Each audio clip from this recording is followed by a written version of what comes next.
Alicia, I'm very outspokenly conservative. Everybody who's watched this show knows that to be a fact. I'm very, very conservative, limited government, personal responsibility, fiscal responsibility.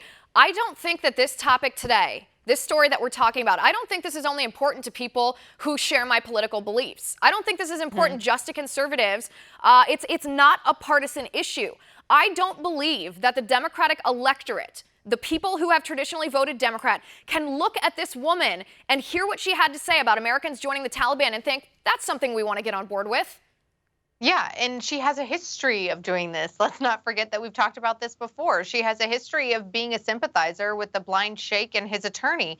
And in addition to that, her campaign said, oh, well, this statement was just, she was trying to get the talk radio host to move on to talk about how she doesn't support the war in Afghanistan and Iraq. There's a lot of liberal talking points I could think of that would pivot a conversation against why you might have been what they would call Bush's war in the Middle East for oil or other idiotic talking points that don't say that you, quote unquote, do not care if an American citizen goes and fights with the Taliban, who is an enemy of the United States of America. It's unbelievable. It is. I mean, I can think just off the top of my head, you could say, wow, that's crazy. That's treasonous. They hate America.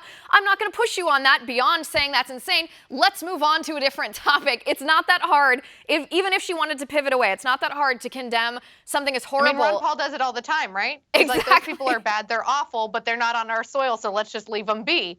That would have been an okay comment as well. Now, personally, I don't agree with it, but there are many things that she could have said other than I do not care. And then she pivots to being the victim. And if people just want to see perfect examples of media bias, if you Google this debate and what happened, every single article from the mainstream media that pops up says that McSally is the person that went negative, or the Senate campaign in Arizona is getting dirty. And they make it sound as if bringing up the facts and playing the audio and referencing something that the Democratic candidate said in this case is throwing mud and is mudslinging. These people obviously do not understand politics, and it's really unfortunate that the mainstream media, she definitely has them in her pocket in this situation. Right. Want to see more videos like this? Click on the link below and subscribe to One America News on YouTube, and call your cable provider and kindly demand that One America News is added to your lineup. Call and subscribe today.